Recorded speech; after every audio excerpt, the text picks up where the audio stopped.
сите реки во Македонија, со својата бистрина, со количеството на водниот протек, со својот тек, со својата живописна долина и разновидна фауна што живее во неа, посебно внимание привлекува реката Треска, или позната уште под името Велика во Кичевско и Голема река во незиниот среден тек.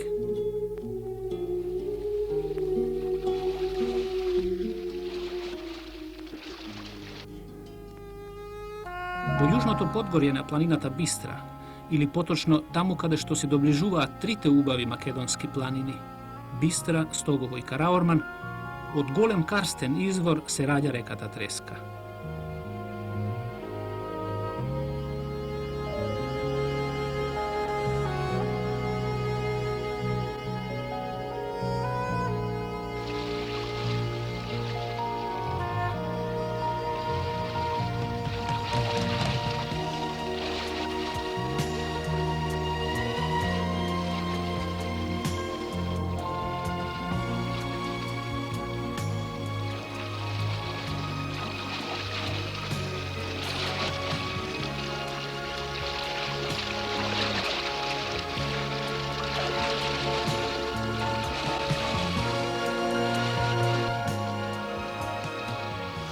Токму ова подрачје представува и вододелница меѓу Јадранското море преку реката Радика и Егејското море преку реката Треска. И веднаш по изворот, само по неколку километри наидува првата притока. Се вика Студенчица. Треба да се запомни првата притока, зашто ова е последно нејзино видување и можеби последно перење на јамболи во оваа бистра како сол за вода. Од утре, преку регионалниот водовод, единствен од таков вид во нашата република, што веќе е изграден, овие води ќе потечат кон Прилеп, Македонски Брод, Крушево и кон близу 70 помали населени места од 3 општини како вода за пиење.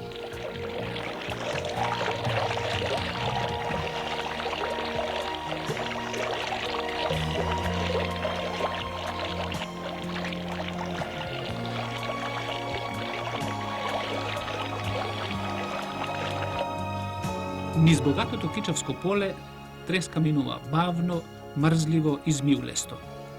Бистра е и мирна. Гледана од далеку и од високо, особено од кај црквичето Бигордоленско, прилега на пат обраснат во зеленило. Во Кичевското поле Треска има многу мал пат, би рекле незначителен.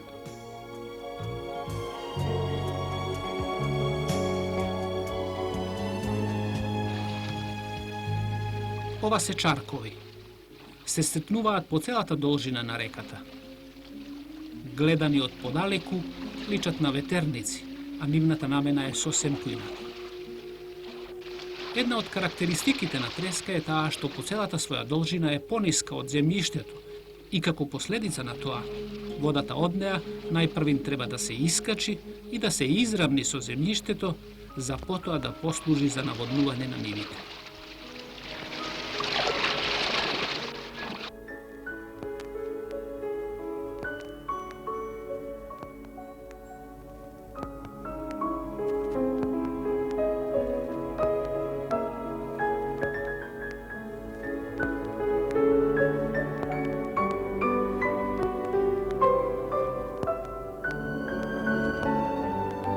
Од левата страна Треска прима 3 поголеми притоки.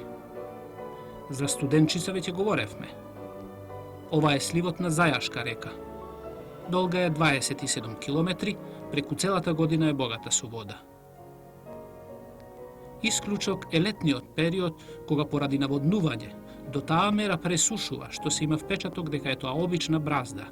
Овој мирен слив на Зајашка река во есенските денови, кога има поројни дождови, знае да го преполни коритото на Треска, да довлече дрвја и камења и да направи пустош на посевите и овошните градини околу реката.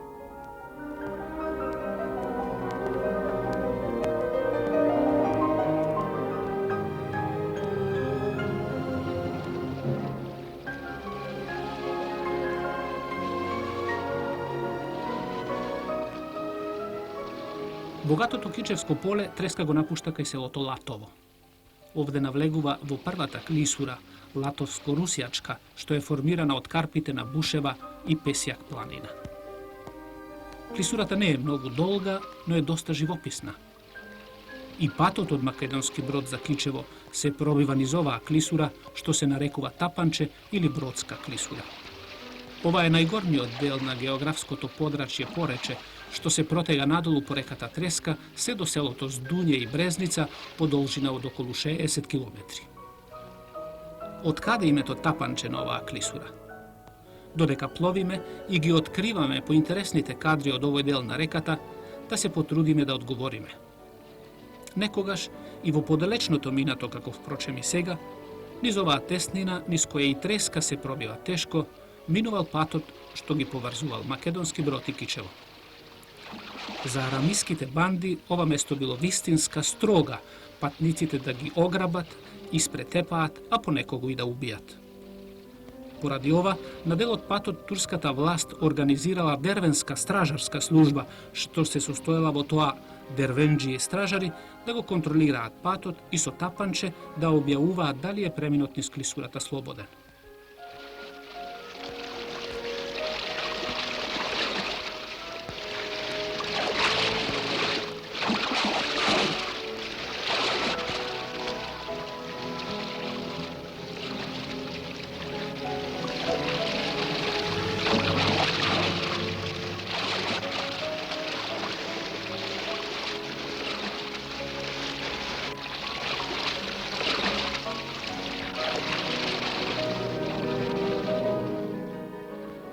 Кога се патува од Прилеп кон Кичево, или обратно, треба да се мине реката Треска. Тоа минување е во брод. Значи брод е премин преку Треска.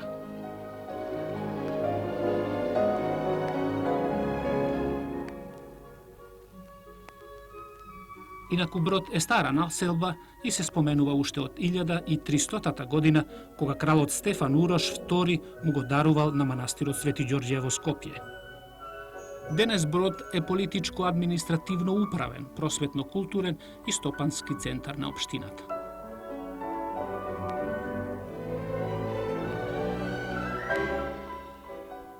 Од старини во Брод снимаме два објекта. Сарајот на Асанбек, заедно со скалите што водат од дворот на Сарајот до Теќето, за кое ќе кажеме нешто повеќе подоцна. Скалите само до пред една година беа во иста состојба како некогаш. Сега, како што се гледа, тие се обновени. Во времето на петвековното турско робство, многу цркви и многу манастири биле уривани и преправани во џамии. Таква судбина доживеала и оваа црква посветена на Свети Никола. Била претворена во Теќе, турски манастир со дервиши, но ја зачувала и првобитната намена. И денес овде идат и се молат христијански и муслимански верници. И едните и другите палат свеќи, едните од восок, другите од лој. И истоветно се колнат во Господ, првите во Свети Никола, а вторите Живми Адрбаба, пак Свети Никола. Велат дека е тоа единствен случај кај нас во Македонија, во исто светилиште да се молат верници од две вери. Најстар културно-историски споменик, непосредно во близина на Македонски Брод, нецел километар северно на патот за блиското село Требино, е црквата посветена на Свети Димитрија. Сместена е на доминантна височинка со прекрасен поглед на околината. Обкружена е со стари гробишта и големи стари дрвја, што ја зголемуваат мистичноста на ова место. Пред нас е средновековна црква, делумно зачувана или поточно речено напуштена од грижата на човекот. Без покрив, обрастена во капини, полна со змии и желки, оддава впечаток на змијарник. А во неа, особено во олтарниот простор, е зачуван дел од прекрасен живопис. Како по некое чудо, дел од прекрасниот живопис обстојал за да предупредува и обвинува што сме оставиле да пропадне. Во апсидата е представена Богородица со малиот Христос во медаљон.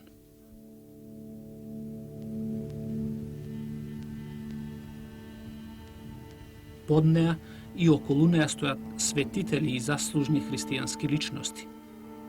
Уметничкото ниво и техниката на изведбата на фреските се мощне впечатливи. Живописот и црквата настанале веројатно на почетокот на 17-тиот век. Години, векови обстојале, но прашање уште колку можат да го издржат забот на времето и човечките негрижи.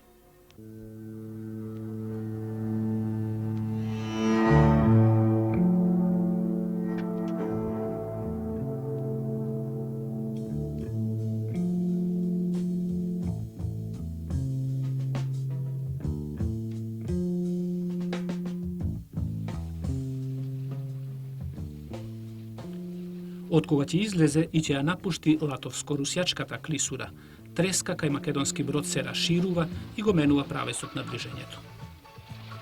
Откога ќе се одбие од разграноците на планината Друутица, овде скоро наеднаш лактовидно скршнува во правец југ-запад. Бреговите на треска речиси низ целиот нејзин тек се обрастени со густа шума од врби, евли и други дрвја, така што сончевите зраци одвај се пробиваат до бистрите води, па затоа водата на треска во текот на целата година е студена и непогодна за капење. Растителната покривка во сливот на треска не е еднолична и е одраз на климатско-хидрографските и морфолошките, како и педолошките услови. До македонски брод се чувствува нешто изменето медитеранско влијание. Летата се суви и топли, а зимите благи. Затоа и среќаваме медитеранска вегетација изразена со зеленика, шиншир, диви смокви и други растенија. На околу 5 километри северно од Брод, треска формира голем лак, вртејќи околу ридот Девини кули. Ридот е карпест, сосема тесен и со стрмни странични падини. Само челото му се спушта благо кон исток до коритото на реката. На источниот крај на сртот и денес стојат најмаркантните остатоци од средновековен град. Од брамбени зидови и во нив две кули.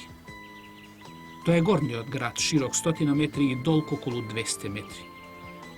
Најцврсто е градена средишната кула, замислена како седиште и последно засолниште на господарот. Од неа денес уште стојат делумно зидовите од првиот кат со кости пушкарници.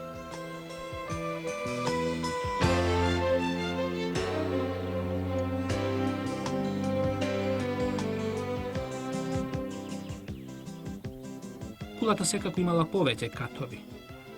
Во горниот град тврдина живееле господарите на овој крај, византиски и словенски со својата послуга, стражари и дворски луѓе.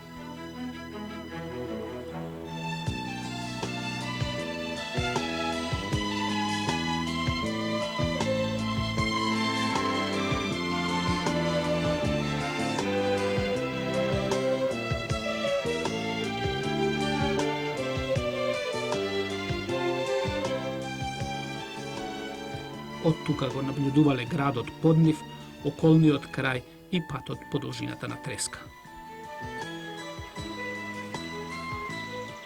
Во народот живее легенда дека кулите ги изградил крали Марко за сестра си Дева. За втората сестра Пешна изградил тврдина во соседната истоимена пештера што прекрасно се гледа одовде, а за третата Кича изградил град Чичево. Така вели народното предание. Но вистината е сепак поинаква.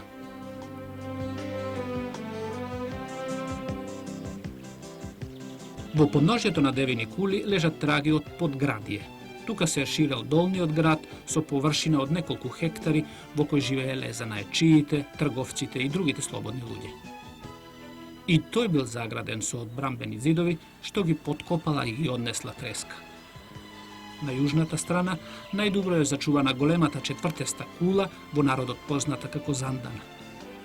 И нејзините темели треска постојано ги мие и ги подкопува, како да сака да ги однесе со себе во неврат. Најмногубројни се наодите од стара згура, остатоци од топено и преработувано железо, но и олово, хром и други метали. Ова е доказ зошто постоел градот Девини кули и од што живеел. Археолошки наоди, парчиња од стара керамика и пари кажуваат дека на ова место пред средновековниот град Девич постоело едно рановизантиско градче Пред него римско, уште порано хеленистичко. Тоа е временски распон од преку 2000 години. Девич е всушност стариот центар на поречето од најраната историја па до турско време. Дури под турците, кога рударството во овој крај замрело, опустели градот Девич. Тогаш турските бегови за седиште го избрале Брод. Од тогаш полека тој ја презел улогата на центар на поречето и тоа останал и денес. Под стрмните карпи на Девич, на мало плато над реката Треска, зад еден 100-годишен чинар стои убава средновековна црква.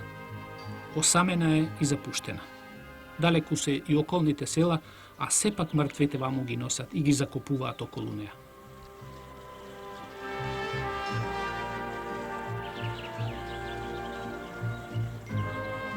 Однадвор црквата е убаво украсена со белкан бигор и редови тули, а дзидните површини разиграни со слепи ниши што се горе засводени со прозорци и со издадени лезони. Челните страни завршуваат горе со полукружни тимпанони. Црквата е горе засводена и носи многу голем тамбур, чија калута одамна пропаднала. Тамбурот го представува главниот украс на црквата однадвор. Има 8 тесни прозорци и 8 тенки столбчиња меѓу нив, изделкани од бигор, а прошарени со појаси од по 3 реда тули.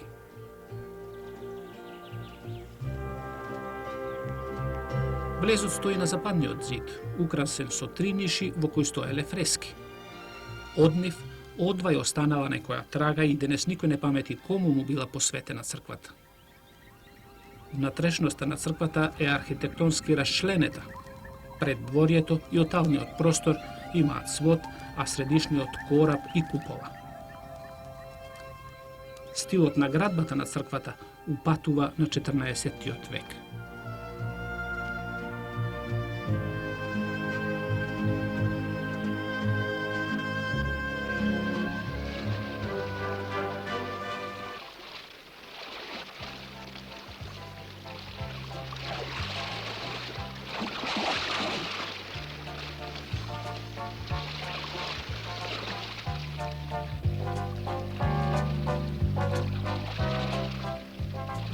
Интересна и необична е поделбата што ја прават местните жители за поречето.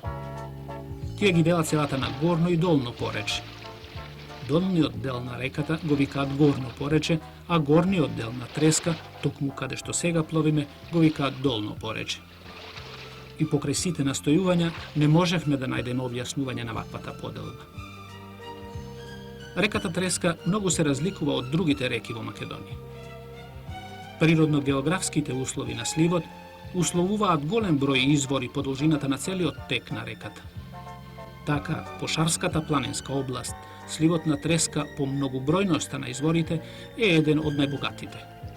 До сега се регистрирани над 84 извори, од кои секој дава над 1 литар вода во секунда. Нивната појава е тесно поврзана со настанокот и развојот на долината на Треска, со геолошкиот состав на земјиштето и со геоморфологијата на сливното поречие. Тие се појавуваат привлижно равномерно од самиот извор, па се до сливот на Треска во Вардар, што не е случај со другите реки во Македонија. Ние веќе ви покажуваме некои од тие извори. Може би е потребно некои од нив да споменеме по име. Флогоец, Девички извори, Асаноец, Слатински, Колубос, изворите на Беличка река, Садикови воденици и други.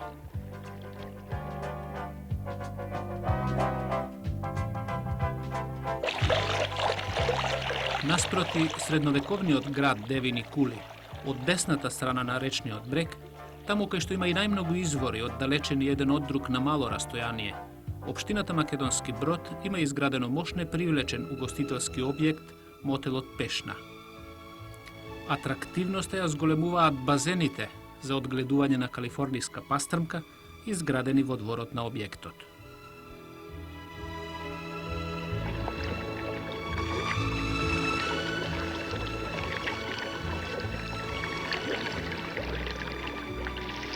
Интересно е потеклото на изворот Асаноец, што извира непосредно до левиот брег на Треска.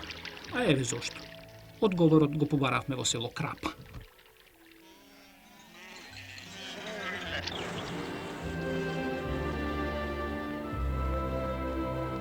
Патот не одведе на 5 километри десно од брегот на реката. Таму, високо горе, е распослано на една височинка селото Крапа. Низ него минува Крапска река. Ништо необично, но необичноста е во нешто друго. Ретко имаме во Македонија реки понорници, а Крапска тоа е. Еве погледнете. Овде понегира Крапска река за по 3-4 километри и од која ќе го мине коритото на Треска, одново да се појави како извор. Овде треба да кажеме дека ние понирањето на Крапска река го снимавме во летните месеци, само неколку дена по пресушувањето на реката. На слегување од селото Крапа мора да се мине низ местноста Барбарос. Тоа е еден превалец низ кој минува патот од Прилеп за Македонски Брод. Загадачно ни е името Барбарос. Веднаш асоцира на известни историски настани и личности од минатото, поточно од крстоносните војни. Но на што не е загадочно е патот што минувал овде и што ги поврзувал Пелагонија од една страна и Полок од друга страна. Постоењето на тој пат е потврдено низ повеќе историски записи. Уште повеќе, за него зборуваат многобројните урнатини крај патот. Еве една од нив. Неполн километар источно од стариот град Девич лежи пространата пештера Пешна.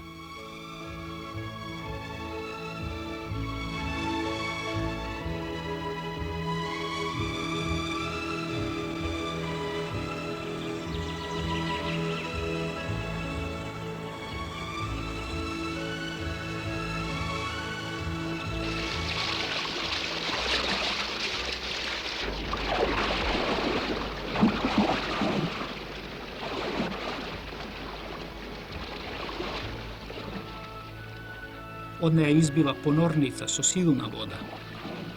Пештерата е долга околу 100 метри, широка близу 50, а висока наместа и преку 30 метри. Оформена е во варовничките доломити и од озгора проткаена со водни жили кои постојано го нагризуваат сводот на пештерата и уриваат големи блокови надолу. Овие блокови го затрупале подот во внатрешниот дел од пештерата со огромни наслаги. Подпаднатите карпи исчезнале и старите градби, а останале поштедени само на влезот од пештерата. Влезот бил затворен со јак одбрамбен зид во коса и искршена линија, зачуван и денес во својата јужна половина. Како што се гледа, северниот дел го подкопала и го урнала реката. Зидот е висок над 7 метри, широк 3, а на најчувствителното место е дуплиран и има дури 6 метри. Непробоен и за денешна артилерија. Внатре има преградување, простори, се гледаат остатоци од влезните порти од двете одделни градежни фази. Зидот бил изграден во римското и повторно обновен во рановизантиско време. Очигледно е дека тврдината Пешна била во врска со градот на Девини кули. Во пештерата безбедноста била целосна. Во текот на многу векови, во неа престојувале локални воени гарнизони со своите заповедници и со нивните семејства. Тие тука и ги закупувале своите мртовци, зашто сведочат за сводените гробници пред влезот во пештерата. Положбата на темната и таинствена пештера наспроти градот го објаснува името на Девини кули.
Ловиме и го слушаме објаснувањето од професор доктор Иван Микулчиќ.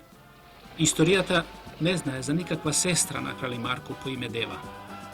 Дева е добро познато и распространето верување кај сите словени од предхристијанскиот период, значи од вековите кога се населувале во Поречјето и во другите македонски области. Дева, Дава, Девица или Девина е големо добро божество на светлината и горниот свет, а покрај неа редовно се спомнува и незиниот пандан, црното божество на подземјето и долниот свет. Се славеле обично заедно, на двете страни од некоја река, каде што стоел некој необичен рит или карпа, а спроти нив пештера. Токму како во нашиот случај. Од настрана на реката Девини кули, а од спротивната пештерата Пешна. Кога христијанството им било натурено и на македонските словени, ова верување не е заборавено. Напротив, завиткано во преданијата се пренесувало од колено на колено. Во нашиот случај го завршува раскажувањето професорот Иван Микулчиќ, поврзано е со еден друг голем народен заштитник, со крали Марко.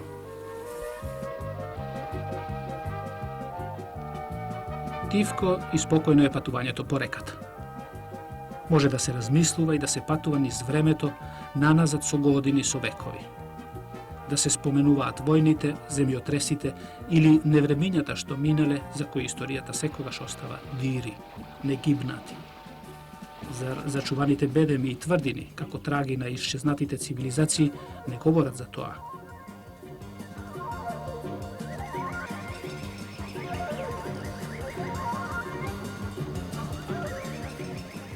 Од памтивек не е непознато рудното богатство на Поречето. И првите топилници на железна руда кај нас веројатно потекнуваат од ова подрачје. Но на што досега не било познато, се неодамна откриените големи наслаги на црн мермер, редок можеби единствен пример кај нас во Македонија.